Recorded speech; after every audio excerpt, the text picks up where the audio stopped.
해마다 2020년 추위가 급히 빠르게 오는 것 같습니다. 여러분들도 아마 추위로 인하여서 몸이 많이 힘들 텐데 건강, 감기 조심하셨으면 좋겠습니다. 교회력으로는 다음 주가 15일이 추수감사 주일입니다. 여러분, 우리가 예수를 믿고 하나님을 바라보면서 신앙인으로 살아가게 되는데, 우리의 신앙의 어떤 고백 중에 가장 중심적 고백은 감사합니다입니다. 아멘. 한번 고백해 보실까요? 감사합니다. 물론 예수 믿기 전에도 감사라는 말을 하긴 합니다.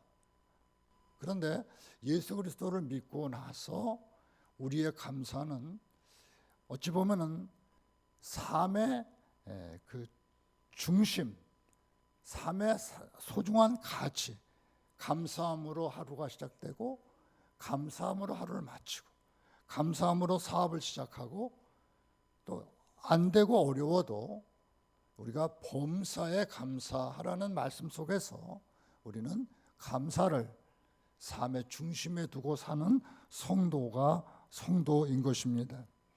그런데 뒤돌아보면 사실은 이런 감사를 삶의 중심에 두고 살기보다는 우리가 그렇지 않은 경우가 대단히 많습니다. 따라서 우리가 이런 감사, 우리 7월 달에는 맥주감사절을 지키고요, 11월 달에는 추수감사 주일을 지키게 되는데, 이런 감사의 1년 상반기 하반기 이렇게 나누어서 감사를 우리가 하나님 앞에 예배로 드릴 때마다 다시 한번 우리 자신을 뒤돌아보면서 감사함을 삶의 중심으로 회복하고, 여러분, 이 감사한다는 것은 하나님의 통치와 주권을 믿는 믿음의 고백입니다. 그리고 우리가 아무리 어렵고 힘들어도 감사합니다라고 삶이 감사함의 중심에 두게 되면은 그래도 우리의 삶은 조금은 넉넉하고 조금은 여유가 있는 삶을 살아가게 됩니다. 사랑하는 성도님들, 다시 한번 한 주간 동안에 저와 여러분이 감사를 뒤돌아보면서 감사를 회복하고, 우리가 추수감사 주일날에는 우리의 모든 것들을 다 감사할 수 있는 이와 같은 귀한 시간이 되시기 바랍니다. 여러분, 이번 주 한 주간 또 다음 주간은 우리 성경 읽기 이사야서를 읽게 됩니다. 우리 구약 성경을 읽으면서 제가 첫 번째 택한 것이 이사야서입니다. 여러분, 이사야서를 우리가 읽어보면은 하나님의 심판이 선포되고요, 또 하나님의 회복이 선포됩니다. 그런데 뒤로 가면 갈수록, 앞에서는 심판이 강하게 선포되고 뒤로 가면 갈수록 하나님의 회복이 더 강하게 나타나고 있습니다. 이런 말씀을 하십니다. 1장 9절에 보면 이렇게 말씀해요. 만군의 여호와께서 우리를 위하여 생존자를 조금 남겨두지 않았더라면 우리가 소돔 같고 고모라 같았으리라. 그러니까 소돔 같고 고모라 같다고 하나님께서 선지자를 통해서 그 시대의 신앙 공동체를 책망하고 있습니다. 여러분 알다시피 소돔과 고모라는 죄로 인하여서 멸망한 도시가 아니겠습니까? 그러니까 하나님께서 신앙 공동체를 보시면서 너희가 소돔 같고 고모라 같다 이렇게 책망하십니다. 그런데 쭉 넘어가서 27장을 보면은 7절을 보면 이런 말씀을 하십니다.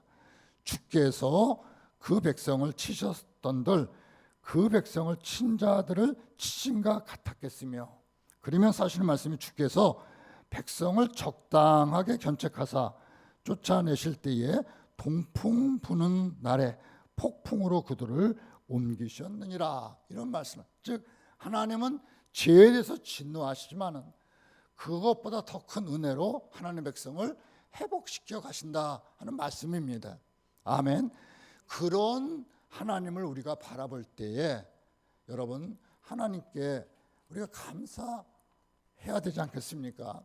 물론 우리의 잘못에 대해서 책망은 하시지만은 그것보다 더 큰 능력과 은혜로 우리를 회복시켜 가시는 하나님, 이런 하나님을 바라보면서 저와 여러분이 하나님께 영광을 돌리고 감사할 수 있는 믿음의 사람들이 되셔야 될 줄로 믿습니다. 여러분, 조금 전에 저는 신앙 공동체의 제약이 소돔과 고모라 같다는 말씀을 인용해서 말씀을 드렸습니다. 자, 이제 오늘 본문을 보면은, 우리 본문 32장 9절을 읽었는데 이들의 제약의 형태가, 자, 9절을 보실까요? 너희 뭐죠? 안일한 여인들아. 자, 보세요.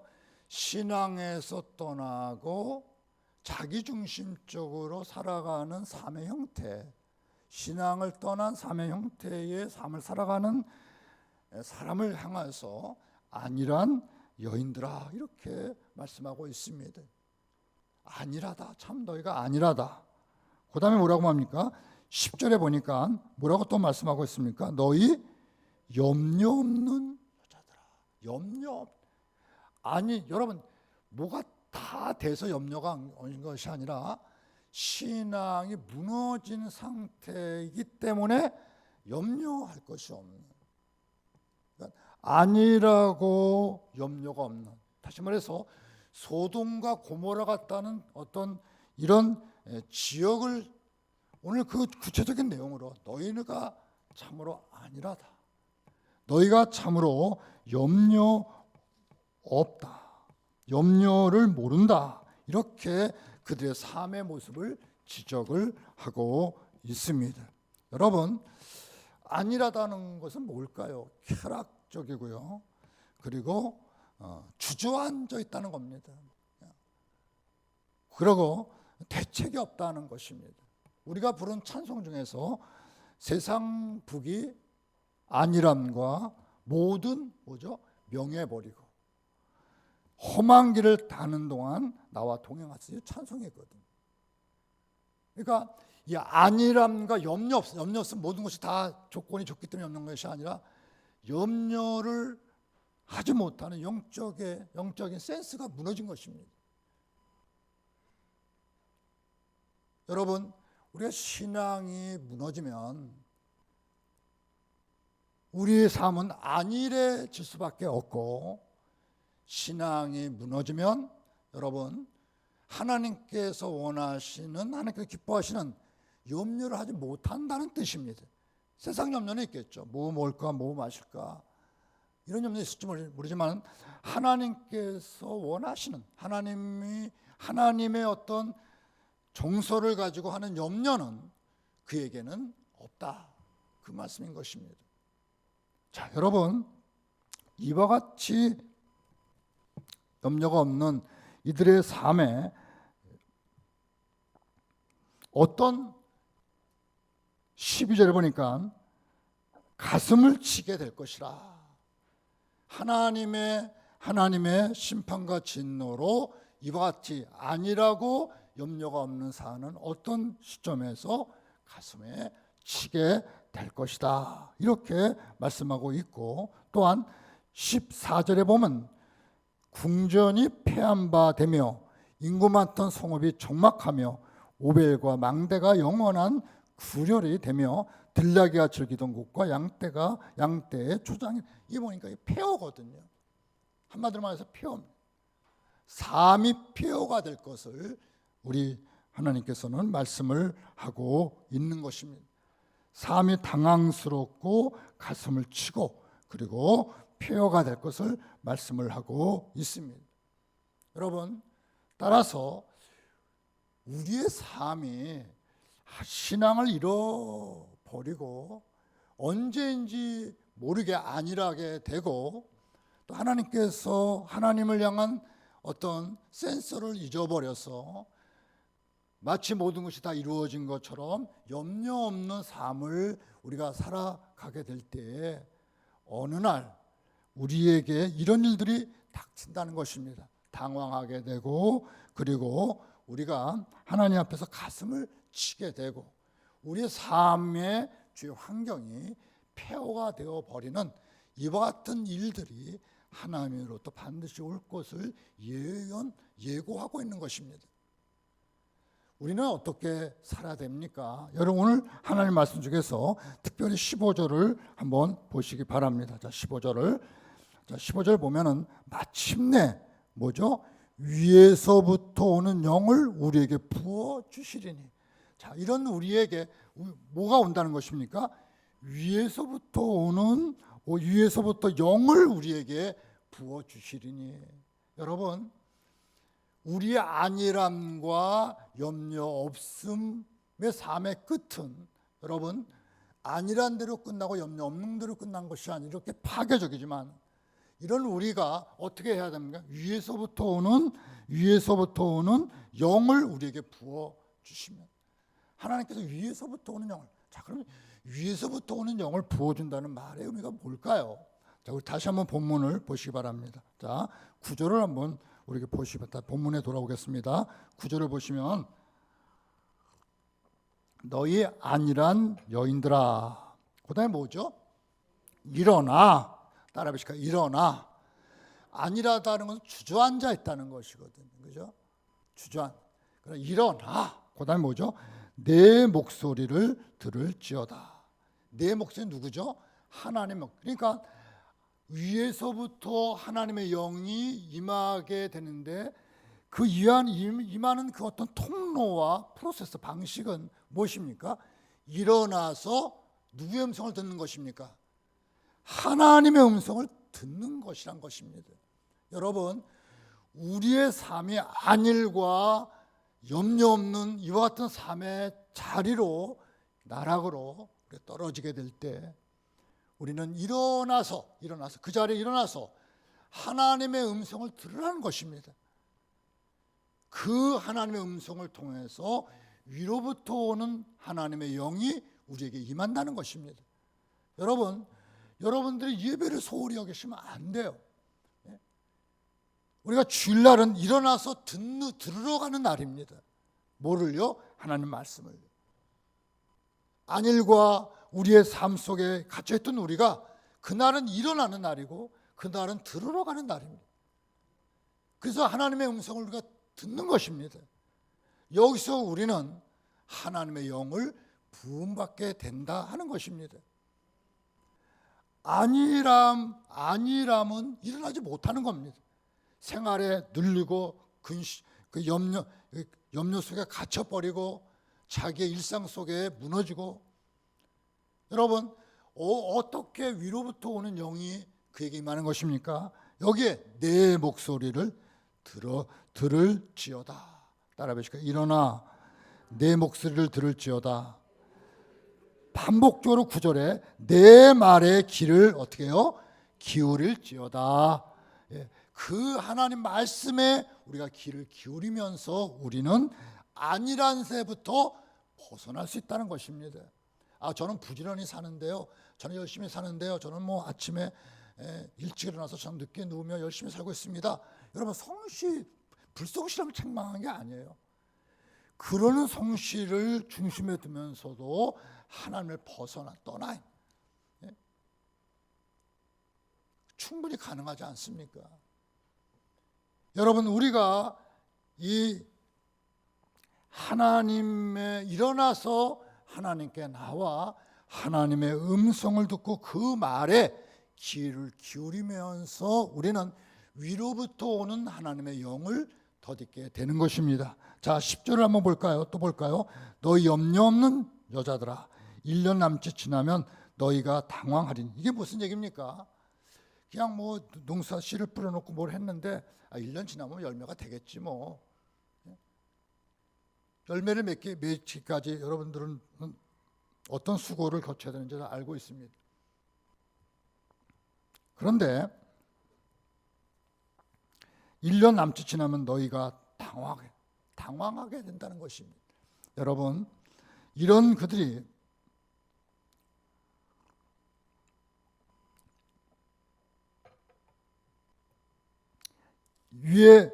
위로부터 오는 하나님의 영을 우리가 공급받는, 바로 그것은 일어나 듣는 것입니다. 사랑하는 갈보리교 성도님들, 저와 여러분이 주저앉아 계시면, 그대로 계시면 안일과 염려 없음이 우리 삶에 지속될 것입니다. 여러분들 어느 시점에서 주일날에 우리가 일어나 듣는 것도 중요한, 여러분 삶의 어떤 시간 속에서 일어나서 그 삶의 시간 속에서 여러분들이 그 삶의 어떤 고정된 시간으로부터 일어나서 여러분들이 하나님의 말씀을 들으며 거기서 우리가 하나님 앞에 귀를 기울이며 내 영이 하나님으로부터 오는, 위로부터 오는 그 영으로 덧입을 수 있어야 될 줄로 믿습니다. 여러분, 이런 삶의 어떤 결단과 수고를 치르지 않으면 여전히 안일함, 여전히 염려 없음, 그렇게 그냥 시간이 흐르고 나이가 들어가게 될 것입니다. 아, 나는 바빠, 나는 힘들어. 바쁘고 힘든 거 이렇게 사셔야죠. 성실하게 사셔야죠. 그래도 그 삶에서 일어나셔서 하나님의 음성을 들으면서 우리 자신이 하나님으로부터 오는 그 영을 공급받아야 돼요.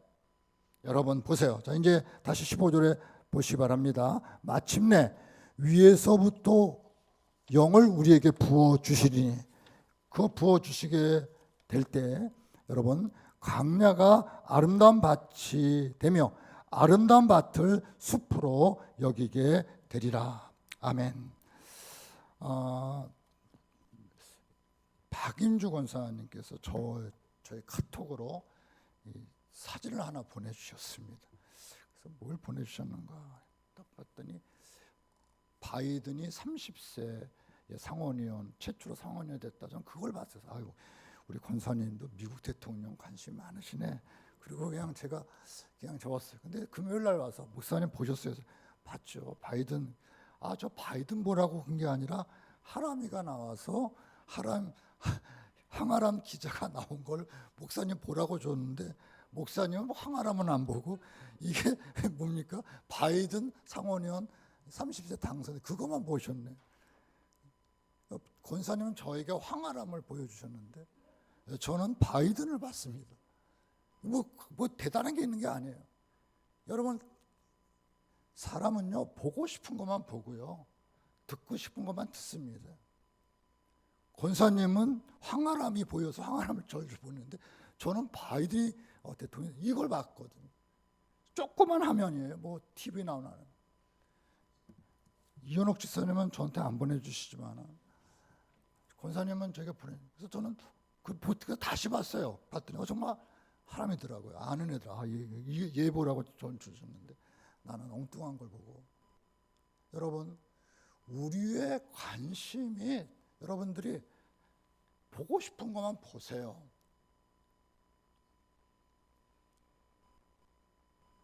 그러니까 위에서부터 오는 성령을 통해서 하나님의 영으로 우리가 그 공급받게 될 때 뭐죠?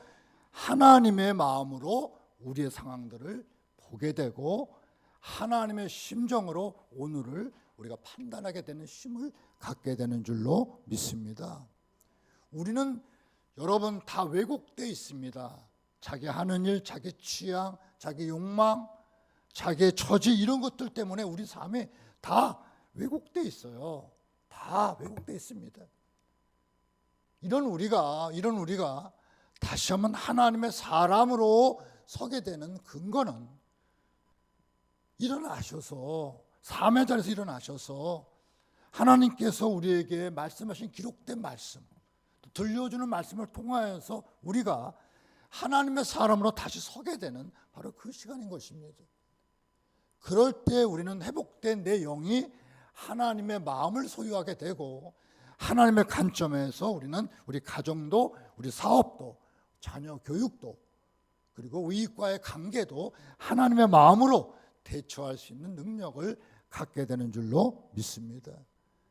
여러분, 일어나지 않고 여러분들이 귀와 마음으로 하나님의 말씀을 듣지 않으면 내가 갖고 있는 편향된 나만의 어떤 한계 속에 갇혀서 그 길로 걸어가면서 아니라고 염려 없이 그렇게 판단하고 결과는 여러분, 하나님께서 주신 결과는 어떤 것입니까? 패하고 후회고 그것은 망하는 것입니다. 여러분들이 나의 계획은 이거야. 열심히 여러분들의 계획을 갖고 성실함을 갖고 열심히 살아가요. 성실한다는 건 좋은 가치고 열심히 산다는 것은 좋은 일입니다. 근데 그게 방향이 달라져 있어요. 내가 부산 가야 되는데 광주 가는 기차 타고서 열심히 가봐야 여러분 목표가 다른 것입니다. 위에서부터 오는 하나님의 영을 공급받을 때 우리는 목표 설정을 할 수 있고요. 하나님의 주신 은혜로 우리는 하나님의 주신 능력으로 그 길을 갈 수 있는 힘을 얻게 된다 하는 것입니다. 자, 보십시오. 자, 위에서부터 오는 하나님의 은혜가 우리에게 임하게 될 때, 자, 우리 16절을 한번 보시기 바랍니다. 그때에 뭐죠? 정의가 광야에 거하며 공의가 아름다운 밭에 거하리. 여러분, 이 정의와 공의, 오늘 새벽에도 이사야서에서 아주 반복적이고 자주 나오는 하나님의 가치는 정의와 공의입니다. 정의와 공의. 이사야가 끊임없이 정의와 공의를 외치고 있습니다. 이사야가 책망할 때 이렇게 책망합니다. 신실하던 성읍이 어찌하여 창기가 되었는고, 정의가 거기에 충만하였고 공의가 그 가운데 거하였더니 이제는 살인자들 뿐이다. 정의와 공의와 믿음이 있어야 될 그 신앙 공동체가 정의와 공의가 무너지고 믿음이 무너진 것을 책망하고 있는 것입니다. 즉 신앙 공동체, 신앙인의 중심에는 믿음과 정의와 공의가 살아 있어야 됩니다. 오후 예배 때 포도나무, 이사야 5장을 보게 되는데 5장 7절에 보면 이런 말씀이 있습니다. 무릇 만군의 여호와의 포도원은 이스라엘 족속이요 그가 기뻐하시는 나무는 유다 사람이라. 그들에게 정의를 바라셨더니 도리어 포악이요 그들에게 공의를 바라셨더니 도리어 부르짖음이었도다. 하나님이 원하시는 것은 신앙 공동체, 신앙 개인에게 정의와 공의였어요. 근데 정의가 공의가 무너져 버렸다는 것입니다. 다시 말해서 여러분, 우리가 일어나서 하나님의 말씀에 귀를 기울이고 그 말씀을 우리가 들으면서 우리 속에 하나님의 영으로 인하여서 무엇입니까? 하나님의 정의와 공의가 우리 영혼 속에 생명처럼 일어난다는 것입니다. 정의와 공의를 잃어버리고 성실해봐야 여러분 그것은 잘못될 수밖에 없습니다. 정의와 공의를 잃어버린 채로 열심히 사셔야 여러분 그것은 여러분 헛것입니다. 즉 성실보다 더 중요한 핵심적 더 본질적인 것은 의로움. 너희는 먼저 그의 나라와 뭐죠? 그의 의를 구하라 말씀하셨어요. 즉 신앙 공동체, 신앙인 속에서 회복돼야 할 가장 중요한 신앙의 가치가 공의와 정의라는 것입니다. 자, 보십시오. 5장 16절을 우리가 읽어보면 이런 말씀이 있습니다. 이사야서입니다. 오직 만군의 여호와는 정의로우시며, 즉 하나님을 설명할 때 하나님도 어떤 분이시냐? 오직 만군의 여호와는 정의로우시며 높임을 받으시며 거룩하신 하나님은 공의로우시며 거룩하다 일컬음을 받으시리니. 정의와 공의가 하나님의 속성이심을 말씀하고 있습니다. 자, 그러면 예수 그리스도는요. 자, 오늘 우리가 32장 읽어봤는데 32장 1절을 한번 보실까요? 32장 1절. 자, 한번 32장 1절을 다 같이 한번 읽어보겠습니다. 같이 읽으면 시작. 보라, 장차 한 왕이 공의로 통치할 것이 방백들이 정의로. 여기서 말하는, 여기서 예언된 한 왕은 누구를 예언하고 있습니까? 이건 예수 그리스도예요. 그죠? 예수 그리스도를 예언된 보라 장차 한 왕, 예수 그리스도는 공의로 뭐죠? 통치할 것이 방백들이 정의로. 공의와 정의가 회복되는 바로 그것이 예수 그리스도의 삶이라는 것입니다. 즉 예수 그리스도는 공의와 정의를 위해서 뭐 하십니까? 그 십자가에 못 박아 죽으신 거예요. 우리의 죄의 대가가 십자가니까 죄를 치름으로 공의와 정의가 회복을 되는 것입니다. 예수 그리스도를 끊임없이 바라보면서 우리 속에 죄는 무너지고 정의와 공의가 살아날 수 있어야 될 줄로 믿습니다. 이 십자가 바라보는 거예요. 십자가 중심에 와 있는 거예요. 죄는 십자가로 무너지고 하나님의 의는 내 속에서 살아나는 것. 이것이 바로 하나님의 속성이 우리 가운데 들어오는 것이고 그리스도의 삶. 보세요. 또 9장 7절도 예수 그리스도에 대한 예언입니다. 그 말씀 보면 이렇게 이는 한 아기가 우리에게서 낳고 그 정사와 평강에 더함이 무궁하며 또 다윗의 왕자와 그의 나라에 군림하며 그 나라를 굳게 세우고 지금 이후로 영원히 정의와 공의로 그것을 보존하실 것이니라. 만군의 여호와의 열심히 이를 이루시리라. 아멘. 여러분 9장 7절은 이사야 9장 7절은 우리가 크리스마스에서 늘 이렇게 보는 말씀 중에 하나입니다. 즉 그리스도를 소개하게 될 때 지금 이후로 영원히 정의와 공의로 그것을 보존하실 것이라. 즉 정의와 공의가 보존되는 분이 누구냐? 그리스도 예수라는 것입니다. 자, 11장 1절도 마찬가지예요. 11장 1절을 보면은 이새의 줄기에서 한 싹이 나며 그 뿌리에서 한 가지가 나서 결실할 것이요 그의 위에 여호와의 영 곧 지혜와 총명의 영이요 모략과 재능의 영이요 지식과 여호와를 경외하는 영이 강림하시리니 그가 여호와를 경외함으로 즐거움을 삼을 것이요 그의 눈에 보이는 대로 심판하지 아니하며 그의 귀에 들리는 대로 판단하지 아니하며 그다음에 뭐냐? 공의로 가난한 자를 심판하며 정직으로 세상에 겸손한 자를 판단할 것이며 공의와 정 이것이 그의 삶의 중심에 있음을 말씀을 하고 있습니다. 그리고 우리 이사야서 42장 1절에 보면은 이런 말씀이 있습니다. 내가 붙드는 나의 종 내 마음에 기뻐하는 자 곧 내가 택한 사람을 보라. 예수를 가리키는 거죠. 내가 나의 영을 그에게 주었은지 그가 이방에 정의를 베풀리라. 아멘. 여러분 예수 그리스도를 통하여서 이 땅에 정의, 의가 실현되었음을 말씀을 하고 있습니다. 여러분 사랑하는 성도님들 우리가 열심히 살아갑니다. 그죠? 게으른 사람보다 낫죠. 그런데 말입니다. 우리가 열심히 살아가는 것이 우리를 깨우치지 않습니다. 우리는 나도 모르는 사이에 우리 삶에 익숙해져서 안일함과 이 정도 살면 되겠지 염려 없음으로 우리가 빠져들어갈 수 있습니다. 이렇게 살도록 그리스도인이 된 것이 아닙니다. 그리스도인의 삶이란 그 자리에 일어나셔서 여러분 하나님의 음성을 듣는 것입니다. 하루에도 또 주일날에도 여러분들이 일어나셔서 하나님의 음성을 들으면서 내 영이 위로부터 오는 하나님의 영을 받아야 될 줄로 믿습니다. 그 하나님의로부터 오는 영을 통해서 우리 속에 우리가 잠자고 있고 무너져 있는 하나님의 의가 우리 속에 살아나는 것입니다. 그 의로 우리는 내 자신을 보고 우리 삶을 바라보는 것입니다. 자 보세요. 자 오늘 본문을 보시기 바랍니다. 자 16절 그때의 정의가 어디에 거합니까? 예, 광야는 여러분 정의가 광야에 거하고 그 다음에 뭐죠?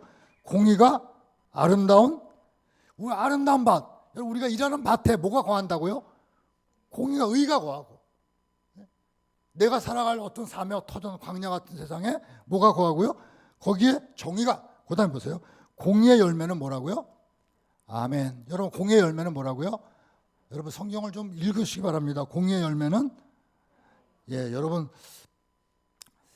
제가 보니까 여러분들이 이 반응이 없어요. 아 이게 참 대단히 어려운 일이거든요.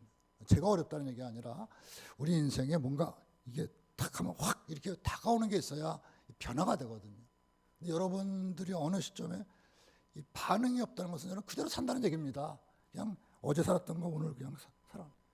뭔가 확 이렇게 다가오는 게 있어야 아 바꿔봐야 되겠다. 새롭게 해봐야 되겠다. 이런 도전 성생이 있는데 반응이 없는 겁니다. 그러니까 여러분 반응이 없는 것이 이제 반응 없는 것을 보면서 저도 이제 좀 답답하고요. 그러면 안 되는데 확 뭔가 달겨들어서 뭔가 이게 이게 좀 해야 되는데 멀쩡히 서서 안일하게 구경하는 것처럼 이렇게 해서는 안 되거든요. 여러분 그렇게 되기 위해서는 여러분 말씀을 읽을 때 정말 읽으셔야 됩니다. 말씀은 능력이고 말씀은 폭탄입니다. 여러분 하나님 말씀은 우리를 깨트리는 능력 그 자체입니다. 그래서 여러분 말씀을 읽으셔야 돼요. 읽고 어떤 말씀이 들려올 때 읽으면서 아멘 하고 하면서 그 말씀이 아멘을 통해서 우리 속에 폭발해야 돼요. 폭발하셔야 돼요. 폭발해야 그것이 내 삶을 변화시킬 수 있는 겁니다. 안일하게 그냥 뭐 그런가 보다 이렇게 되면 절대 내 삶의 변화가 없습니다. 변화 없는 그리스도인의 생활 그거 소용없는 거 아니겠습니까? 여러분 그래서 읽으십시오. 여러분 좀 여러분들이 뭐 어린아이 취급하고 여러분들을 뭐 낮춰봐서 제가 그런 주문하는 게 아니거든요. 여러분도 살아나셔야 되는데 그 방식이라는 것이 하나님 방식으로뿐이 안 되는데 그걸 제가 말씀드리는 것입니다. 여러분 읽으실 때 읽으시고 아멘 할 때 아멘 크게 뭐 마스크를 써서 좀 힘드시겠지만 하시면서 여러분 일어나셔야 돼요. 그래야 우리가 새로운 삶을 경험하게 될 줄로 믿습니다. 자 보세요. 17절 공의의 열매는 뭐라고요? 아멘. 여러분 합평입니다. 그러니까 공의가 우리 속에 계속해서 공급될 때 내 삶이 여러분 좀 어려울 수 있어요. 그러나 하나님 공의가 내 하나님의 영으로 내게 공급될 때 우리 삶에 뭐가 이루어져요? 화평, 질서입니다. 여러분 공의가 무너지면은 화평도 무너지게 돼 있죠, 그죠? 그러니까 여러분 하나님의 말씀이 우리 속에 찾아와서 내 영혼 속에 공의가 실현돼 가면서 우리의 삶은 화평. 자, 그다음에 보실까요? 공의의 결과는 뭐죠? 영원한 평안과 뭐라고요? 아멘. 평안과 안전이래요. 여러분 그러니까 공의 안에 모든 복이 씨앗처럼 숨겨져 있는 것입니다. 아멘. 하나님의 공의 안에 모든 복이 씨앗처럼 숨겨져 있다가 공의가 터지면서 그 씨앗들이 열매를 맺게 되더라 하는 것입니다. 여러분 사랑하는 성도님들, 자 보세요.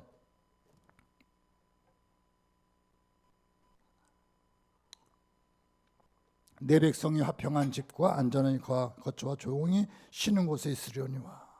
여러분 하나님께서 저와 여러분에게 사는 길을 열어주신 줄로 믿습니다.